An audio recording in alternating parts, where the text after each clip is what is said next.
Very often I have to discuss the Russian invasion into Ukraine with many different people, and some of them would argue with me when I say that all Russians are responsible for this.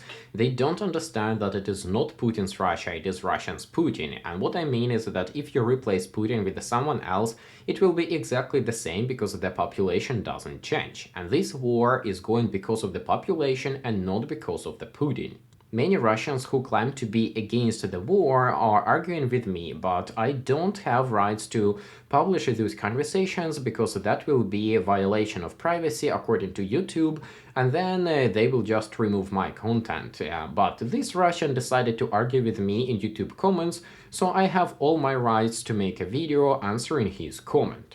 So it all started with me commenting on this CNN video where they tell a story that Russians are fleeing their homeland in protest of Putin's draft.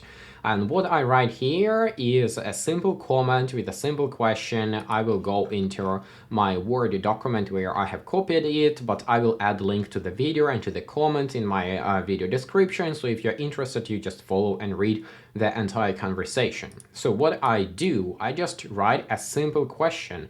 Why these several hundreds of thousands Russians that left Russia and went to live peacefully in other countries, they are not protesting and they are not doing anything against the Russian regime and don't do anything to help and support Ukraine. Yes, there are a few individuals who are doing something here and there, but just think about it. It's several hundreds, thousands of Russian men who are fully grown, who have all the physical capabilities and capacities, and they just go out and live peacefully. So I have got a short conversation with comments back and forth with this Russian who is against the war, but finally he wrote me a long comment which explains that he is not against the war, and here I'm going to answer this long comment.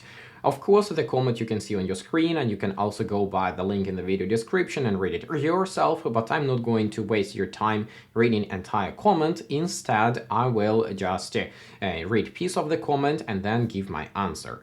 So I have said that he's ranting like a slave instead of doing something, and here comes his answer. A rant of a slave. I said your pro-Ukrainian Gordon said that he would do the same as we do if he were in our place.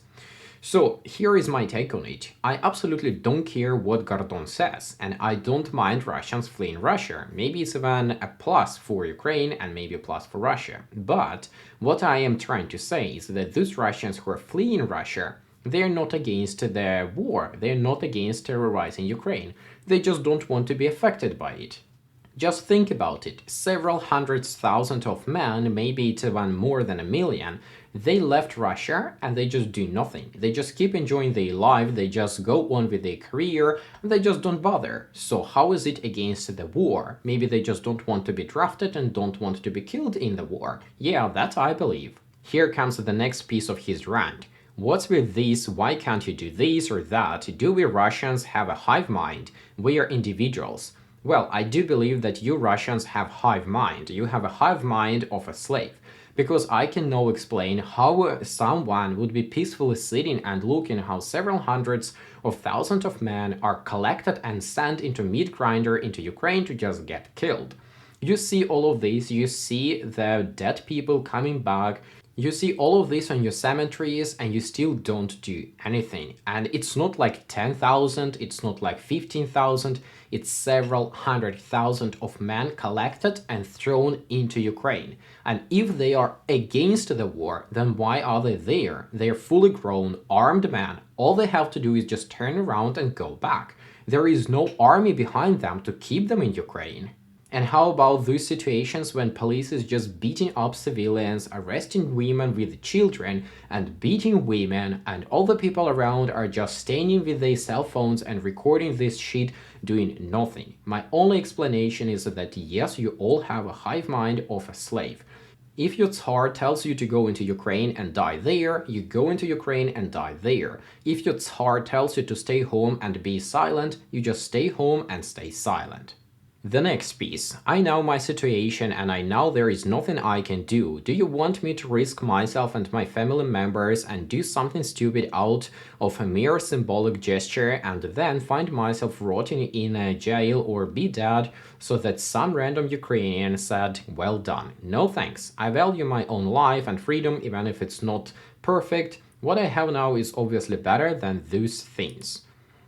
Okay, I don't want you to do anything. You are free to do whatever you want. I'm just stating a fact that you are a slave and you're accepting this situation. You give no shit about your own life and you give no shit about the future life of your children. It's just like in that story when a sparrow flew into a farm and tries to talk to a chicken and he says, "Chicken, I know a secret road how you can escape from the farm and be free like me." And chicken says, "Why would I want to escape? Here I have a warm house and food every day."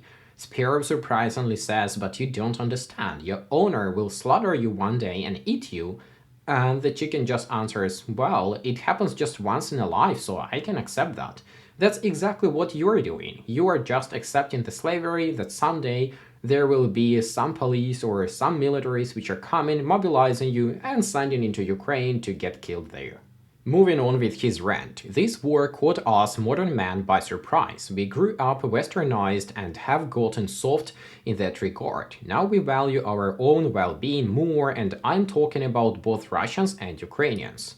This is just a complete nonsense. So you claim that those men who came from Russia into Ukraine and those that are robbing, looting Ukrainian houses, raping Ukrainian children and women, murdering people and killing people, they are not young, they are not modernized. They are young, they are modernized, and that's what they are doing. They are coming from Russia to Ukraine to do all these terroristic things. On the other side, Ukrainian men and women are standing up and fighting for their life. And when you're saying about caught by surprise, you're again lying. Russia Federation started its existence by invading Chechnya and doing exactly the same thing there, so it's not a surprise at all. Then we also have Syria, we also have Georgia, where Russia did exactly the same. And for you it was totally fine. And only when this escalated so massively that now it starts to touch you because you might get mobilized, then you're getting surprised. The next piece of his rant, come on, open the borders so we could see how patriotic the majority of Ukrainian men are. Well, I don't doubt that many Ukrainian men would flee Ukraine if the borders would be open. It is what it is. You can't have a 100% united society. But the fact is that many Ukrainian men and women returned back to Ukraine after the full-scale invasion. And the fact is that Ukraine is currently under attack. We need a functional martial law to be able to defend those people who can and those people who cannot flee, because otherwise the country will not be able to survive. Following up with his rant, and what about Belarusians? In Russia, at least, there are many people who support Putin. So if you believe that the majority of Belarusians are against Luka he means Lukashenko, the Belarusian dictator, then what does it tell about them? Well, Belarus is effectively occupied by Russia, and yes, Belarus is right now fighting or terrorizing Ukraine on the Russian side.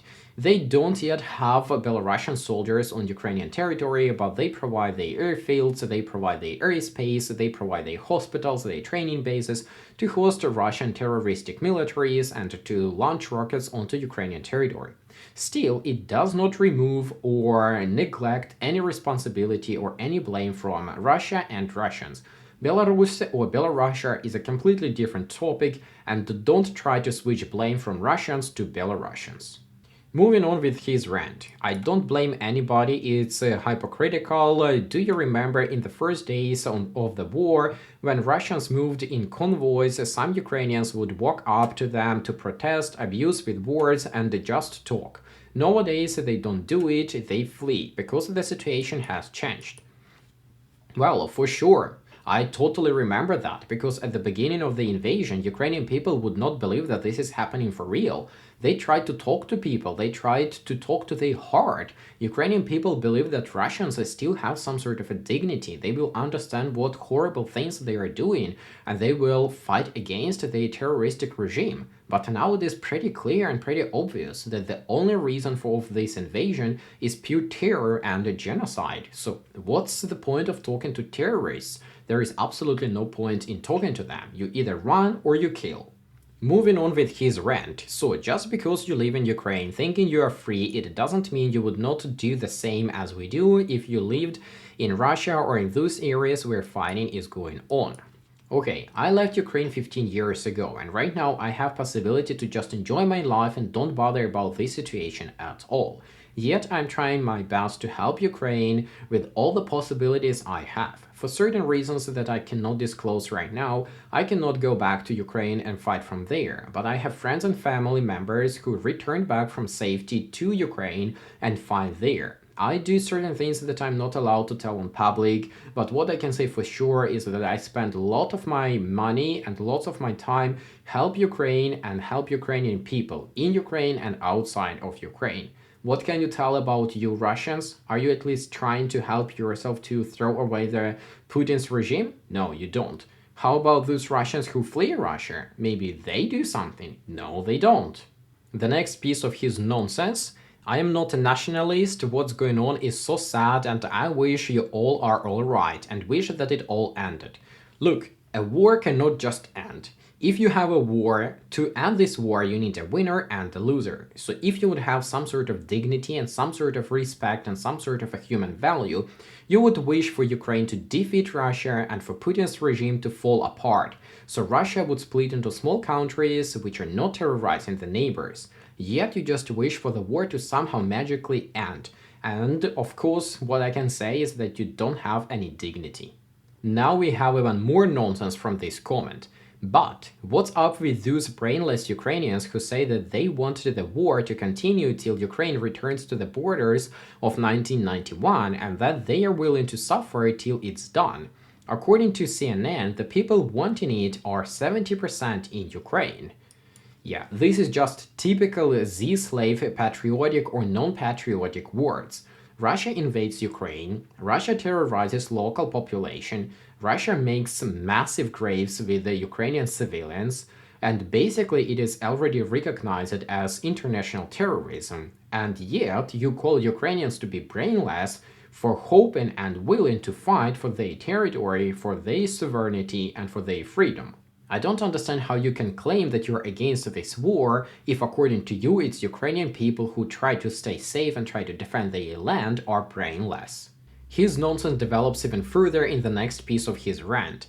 So here it goes, and Aristovich said late summer that Russia wanted negotiations very much and that there were no talks of Kiev's capitulation even in March and that its demands were just a non-alignment with the NATO. And you can see they don't want to take you anyway. Their recognition of Crimea and Donbass, which were not part of Ukraine anyway, and the lifting of sanctions. And he said that Zelensky would never agree to these demands. It was before Russia took those 4 regions, and now it's even more complicated. Wow, what a brainless and fanatic mass those Ukrainians.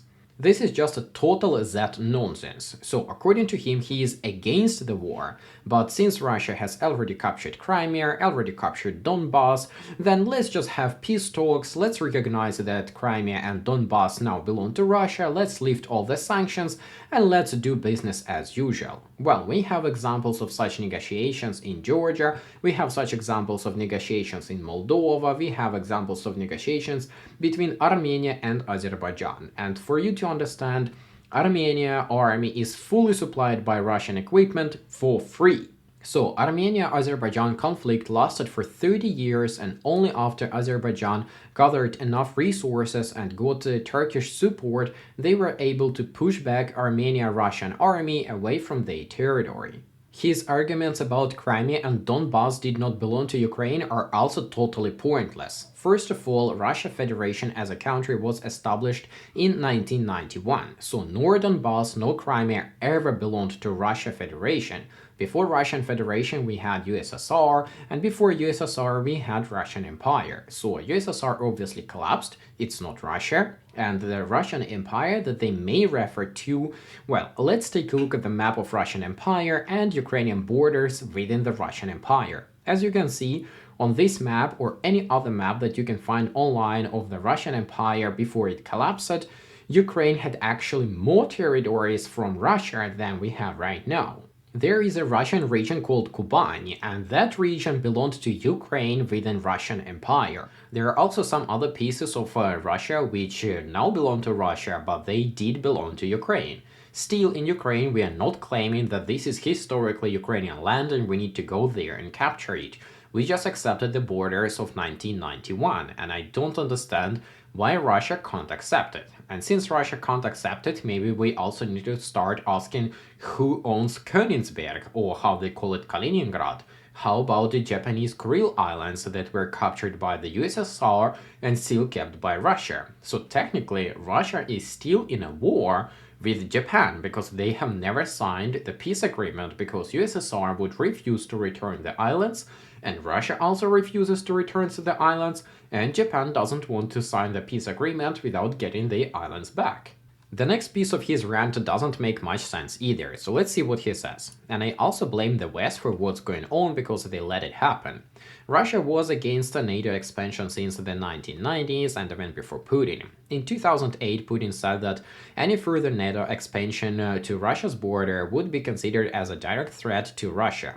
In the same year afterwards, there appeared a Russian news article called Whatever It Is in Russian, in which it said about Putin warning of things to come should Georgia and Ukraine seek to join NATO.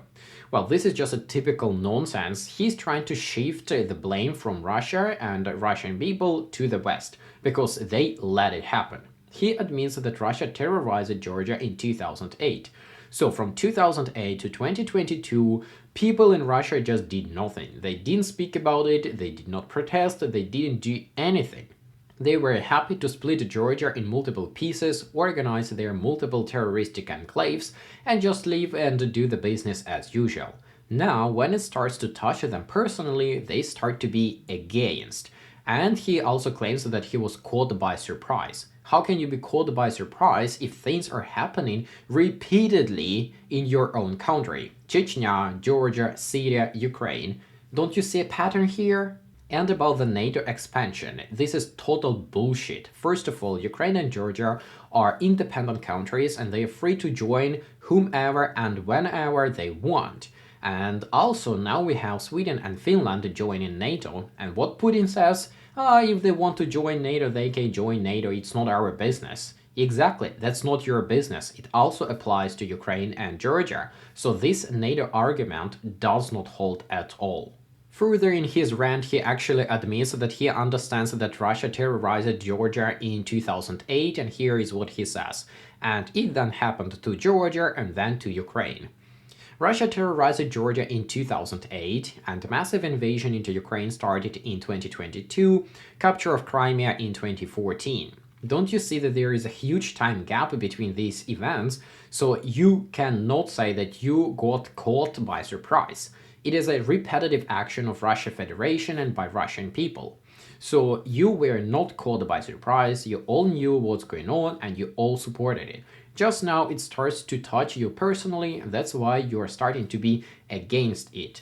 Before, when you have cheap wine from Georgia, you have natural resources of Ukraine, you have Ukrainian Crimea, all were happy. But now, it's of course the West to be blamed, the NATO to be blamed for letting it happen. Now he just continues to blame the West for Russian terrorism.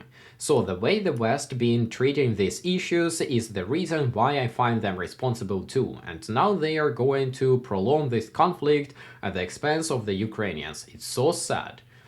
Well, West is not prolonging the conflict. West is helping Ukrainian people to survive. Russia is the one who started the conflict, and Russia is the one who can stop the conflict. Just pull out all the soldiers from Ukraine, go back into Russia, leave us alone, and the conflict will be over.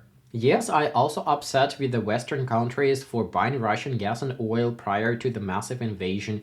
Yes, I'm upset with the Western countries for supplying Russia with advanced electronics, such as thermal visors, such as GPS sensors, and other pieces of military equipment, even after annexation of Crimea in 2014. But this does not eliminate or does not minimize Russian responsibility for all the terror. And right now, the only side that can stop this conflict is you Russians. If you pull out your soldiers from Ukraine, the conflict will be automatically over. We are not trying to capture Russia, it's Russia who is trying to kill Ukrainians just because we are Ukrainians. Now starts the fun part. I asked him what does it mean to be Russian, and what he says, and I don't know what you said about what it means to be Russian. I am Russian, I'm not nationalistic, I didn't want any war to happen, I don't like the way Russia is with this anti-Western, anti-liberal trend of owing away, or I guess he wanted to say moving away from the West with these so-called traditional values. Okay, so you can't explain what means to be Russian, but you are Russian. If it would not be so sad, I would probably laugh here, because this just makes no sense to me.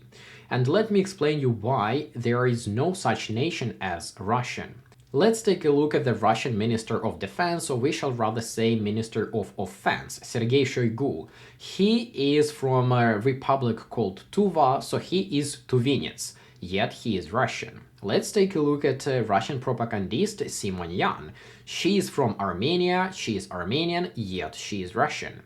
Let's take a look at the Russian national hero Kadyrov. He is from Republic Chechnya and he is Chechen, yet he is Russian. So all these people, they have their own nationalities, yet they all are Russian. So Russian is not a nationality, and there were no such country as Russia either. In 17th century, Moscow Tsar Peter I captured Ukraine and after that formed the Russian Empire and renamed Moscow Kingdom into the Russian Empire. If you want, you can read about these events on the internet from whatever sources you find trustworthy, but basically you can search for Peter I, how he renamed Moscow Kingdom into Russian Empire after capturing Ukraine and bloodbathing Ukrainian capital. This event is called the Sack of Baturyn or the Baturyn Massacre. That time, a Russian army sieged Ukrainian capital. That time it was a city called Baturyn. We had there more than 20,000 people, and after the city was captured, Russians or Moscovites killed all the people from this city, including women and children. And this information is publicly available everywhere, but Russians just want to believe that they are ancestors from Kiev Rus and not from Moscow for whatever reason, while in reality Kiev Rus turned to be Ukraine and Moscow turned to be Russia, but these are two completely different countries. So as we can see, there is no such nationality as Russian, but how about the modern Russian Federation? Well, this is also a very questionable country because it doesn't even have a defined border. Inside Russia, they do not recognize and do not respect international law, so the borders of a Russian Federation, which are internationally recognized, are not valid inside Russia, but other borders are not defined. When Russia performed those fake annexation of Ukrainian territories, they didn't even specify where the border lies, where is Ukraine and where is Russia, so the border is totally undefined. And we also have from the other side Kuril Islands. Those are the Japanese islands which are occupied by Russia, so they just stay there and claim this is Russia. But all other world believe that these islands belong to Japan, just no one wants to escalate this problem. And I hope that someday Japan will take the islands back. Another interesting fact is that Russia Federation is not even a recognized United Nations member. So Russia Federation is not USSR. USSR fell apart and the place of USSR was automatically taken by Russia Federation. But no one ever applied from Russia Federation to join United Nations, and no one ever from United Nations accepted their application. So technically, Russian Federation is not part of the United Nations organization. And thus, we don't need any complicated procedures to exclude them from United Nations because they are not part of the United Nations. We just need to admit this fact and throw them out.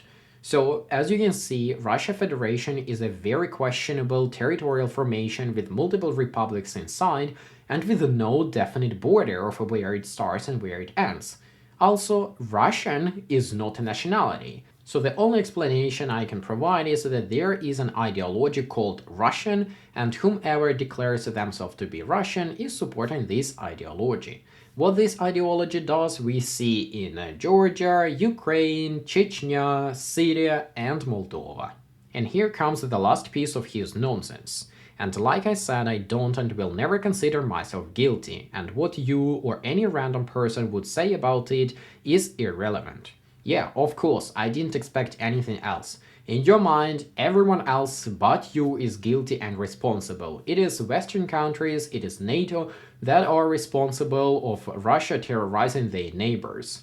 The only thing I can say in this case is that I would like to see what you're gonna say when the militaries will come to mobilize you and throw you to die in Ukraine. A few final words to finish this video. This particular Russian individual is a very good example of why Russians are not against the war, but they are against of being killed in this war. They are against only when they are personally affected. Before that, they are happy to see how their country is terrorizing their neighbors, and they are happy to take advantage of that. And of course, it's always someone else to be blamed, not them. It is NATO, it is Western countries that let it happen, but they are totally innocent and didn't want it.